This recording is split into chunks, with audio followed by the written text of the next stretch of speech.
ابھی آپ کو براہ راست لے چلیں گے اس وقت Maryam Aurangzeb press conference presidency سی پیک کی بنیاد رکھنے پاکستان نہ آ سکے، اور ایک دفعہ پھر جو سیاسی یتیم پچھلے سال اپریل میں ووٹ آف نو کانفیڈنس کے ذریعے ہو گئے تھے، پاکستان کی تاریخ میں پہلی دفعہ آئینی طریقے سے ایک نااہل، نالائق اور چور وزیر اعظم کو ووٹ کے ذریعے پارلیمان سے اٹھا کر باہر پھینکا تھا، وہ اپنے اقتدار کی ہوس میں اس نے پہلے سائفن لہرایا، وہ سازش ناکام ہوئی تو 25 مئی کا اعلان کیا،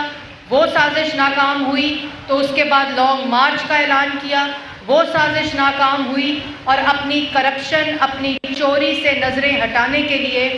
اس نے زمان پاک میں جب ان کے پاس وارنٹ گئے تو انہوں نے پیٹرول بم سے پولیس والوں کے سر توڑے، رینجرز اور پولیس کی گاڑیاں جلائیں، اور اس کے بعد جب وہ سازش بھی ناکام ہو گئی اور جب توشہ خانہ 190 ملین پاؤنڈ القادر ٹرسٹ اور اس کے بعد جو چوری فورن فنڈنگ میں ہوئی ہے اس کا حساب دینا پڑے، تو بالٹی، کنستر اور ڈسٹ بن رکھ کر پاکستان کی ہر عدالت میں جاتا ہے کہ میری چوری، میری کرپشن، میرے اعمالوں کا میرے سے جواب نہ لیا جائے، میری فورن فنڈنگ کا حساب نہ لیا جائے، اور اس چیز سے نظر ہٹانے کے لیے، قانون سے بھاگنے کے لیے، عدالتوں سے بھاگنے کے لیے اس نے 9 مئی جیسا سیاہ دن پاکستان کی تاریخ میں ہمیشہ اس نالائق، نااہل فورن ایجنٹ کے ساتھ جڑا رہے گا۔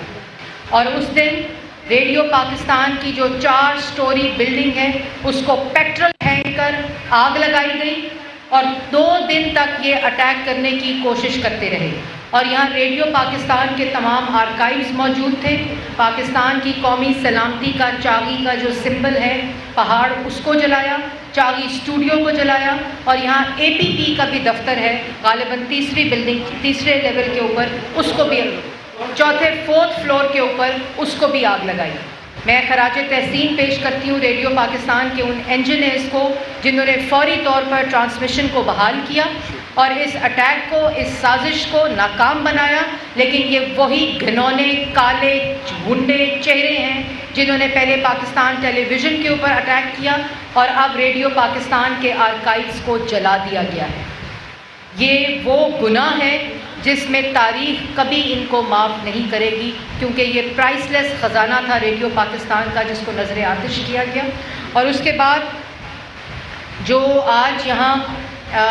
اس اسٹوڈیو کا رینوویشن کا آغاز ہو گیا ہے اور وزیر اعظم صاحب کی ہدایت کے مطابق ہنگامی طور پر اس اسٹوڈیو کی بحالی کا حکم دیا گیا ہے، اور انشاءاللہ ہم اس کو بھی دیکھیں گے۔ اور اس کے بعد یہاں جس طرح میں نے پرسوں اسلام آباد میں ریڈیو پاکستان اور لاہور میں ریڈیو پاکستان کے سنیما کی بنیاد رکھی تھی تاکہ جو فائنینشیل بزنس لائن ہے ریڈیو پاکستان کا اور پاکستان کی عوام کو افورڈیبل انٹرٹینمنٹ مل سکے۔ پشاور کے اندر بہت ہی مشہور سنیما ہاؤسز ہوتے تھے جہاں یوتھ جو تھی وہ اپنی ثقافت، اپنا ہیریٹیج، اپنا کلچر، اپنی انٹرٹینمنٹ، اپنا میوزک سے مستفید ہوتے تھے، اسٹریٹ تھیٹر ہوتا تھا، اسٹیج پلیز ہوتے تھے۔ تو یہ جو سنیما کی بنیاد ہے ریڈیو پاکستان کے پریمیسز کے اندر، یہ پاکستان کی عوام کو افورڈیبل انٹرٹینمنٹ کی بنیاد رکھی جا رہی ہے، جیسے لاہور میں اس دن رکھی گئی تھی، اور اسی طرح پورے پاکستان میں پاکستان ٹیلی ویژن اور ریڈیو پاکستان کے پریمیسز کے اوپر یہ جو سنیما ہاؤسز ہیں، جو ریڈیو میوزک ریسرچ سیلز ہیں، اور پورے پاکستان کی تاریخ کا جو خزانہ ہے موسیقی کا، اس کو ڈیجیٹل نیشنل آرکائیو کے اندر سمویا جا رہا ہے تاکہ اس کے پاکستان کی عوام اس سے مستفید ہو سکے۔ اس بجٹ میں رکھا ہے، اور جو خیبر پختونخوا کی صوبائی حکومت ہے اس کا بھی میں شکریہ ادا کرنا چاہوں گی جنہوں نے اس میں اپنا حصہ ڈالا ہے، اور ہنگامی بنیادوں کے اوپر انشاءاللہ دوبارہ سے، کیونکہ نواز شریف، شہباز شریف کی جو قیادت ہے اس میں پاکستان مسلم لیگ نون وہ جماعت ہے جو پاکستان کو تعمیر کرنے کی جماعت ہے، جو اینٹ سے اینٹ جوڑنے کی جماعت ہے، بجانے کی جماعت نہیں ہے، جو ملک میں اتحاد اور ملک کے اندر برداشت اور ملک کے اندر جو وفاق کی اکائیاں ہیں ان کو جوڑنے کا پیغام ہے۔ اسی لیے ہم انشاءاللہ، انہوں نے پہلے ڈی چوک کے اندر فساد مچایا، توڑا، بلڈنگز توڑی، ہم نے ان کو بنایا. ہم پاکستان کو تعمیر کرنے والی جماعت ہے اور نواز شریف صاحب کی قیادت میں اور شہباز شریف صاحب کی قیادت میں انشاءاللہ ہم ان تمام چیزوں کو دوبارہ ریوائیو کر کے اپنی حالت سے بہتر کر کے پاکستان کی عوام کو دے کر جائیں گے. آخر میں شکریہ ادا کرنا چاہتی ہوں منسٹری آف انفارمیشن کے سیکریٹری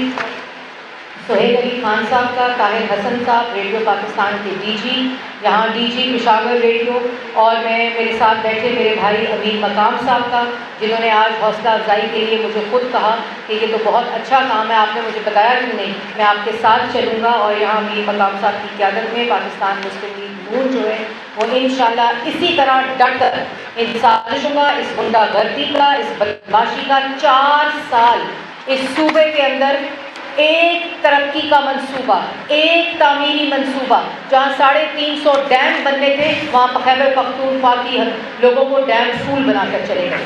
ادھر انہوں نے وعدے کیے تھے کہ یونیورسٹیاں بنیں گی، وعدے کیے تھے اسکول بنے گا، وعدے کیے تھے کہ یہاں ترقی کے منصوبے بنیں گے. ایک ہسپتال میں ایک نیا کمرہ نہیں بنا سکے کیونکہ اور یہاں وہ کہا کہ کیا انصاف ویلز اور جسٹس آن ویلز چلے گا، وہ دوسرے مہینے اس بس کے ٹائر پنچر ہو کے یہاں پڑے ہوئے تھے. انہوں نے یہاں احتساب کمیشن کو 4 سال تالا لگائی رکھا، دوسروں کو چور چور کہتے تھے، اور اپنے صوبے میں جہاں حکومت تھی وہاں کے احتساب کمیشن کو تالا لگایا. کیا یہ خیبر پختونخوا کی عوام دیکھ نہیں رہی تھی کہ ایک جھوٹا، ایک سازشی، اور پھر 9 مئی کو پشاور کو آگ لگا کر چلا گیا، ادھر شہداء کی یادگاروں کو تباہ کر کر چلا گیا، پنجاب کے اندر توڑ کے چلا گیا، مسجدیں توڑ کر چلا گیا، ایمبولینسز جلا کر چلا گیا، اسکول جلا کر چلا گیا، ہسپتال جلا کر چلا گیا. اور مجھے یقین ہے کہ یہاں کی باوقار قوم، خیبر پختونخوا کی باغیرت قوم، اور یہاں کے بہادر جو میرے بھائی ہیں، وہ کبھی بھی اس فتنے کو، اس سازشی کو، اور کہ جو ملک کے اندر فساد پھیلائے اس کو ووٹ نہیں دیں گے. ہمیشہ خیبر پختونخوا کے لوگوں نے پاکستان کے تعمیر میں، پاکستان کی آزادی میں حصہ ڈالا ہے، اور انشاءاللہ اب پاکستان کی ترقی میں اور پاکستان کو ترقی کی منازل میں لے جانے میں اپنا حصہ ڈالیں گے. آپ سب کا بہت شکریہ. میں نے ابھی پاکستان ٹیلی ویژن جانا ہے اور اس کے بعد پریس کلب سے ہوتی ہوئی میں اسلام آباد جاؤں گی. انشاءاللہ بہت جلد آپ سے دوبارہ ملاقات ہوگی. میں نے طاہر حسن صاحب کو اور سیکریٹری انفارمیشن کو یہ کہا ہے کہ جلد سے جلد جو یہاں کا علاقائی میوزک ہے، جو یہاں کی علاقائی ثقافت ہے، جو یہاں کا ورثہ ہے، اس کو فوری طور پر ڈیجیٹائز کیا جائے تاکہ آئندہ آنے والے وقتوں میں کبھی بھی اس طرح کا کوئی ثانیہ ریڈیو پاکستان کے آرکائیوز کو نقصان نہ پہنچا سکے. آپ سب کا بہت شکریہ. ریڈیو پاکستان کی عمارت پر 2 روز تک حملے ہوتے رہے. شرپسندوں نے شہداء کی یادگاروں کو تباہ کیا، نقصان پہنچایا. چیئرمین پی ٹی آئی سے کہتے ہیں کہ ان سے حساب نہ لیا جائے. چور وزیر اعظم کو ووٹ کے ذریعے پارلیمنٹ سے باہر پھینکا. وفاقی وزیر اطلاعات مریم اورنگزیب ریڈیو پاکستان پشاور میں پریس کانفرنس کر رہی تھیں.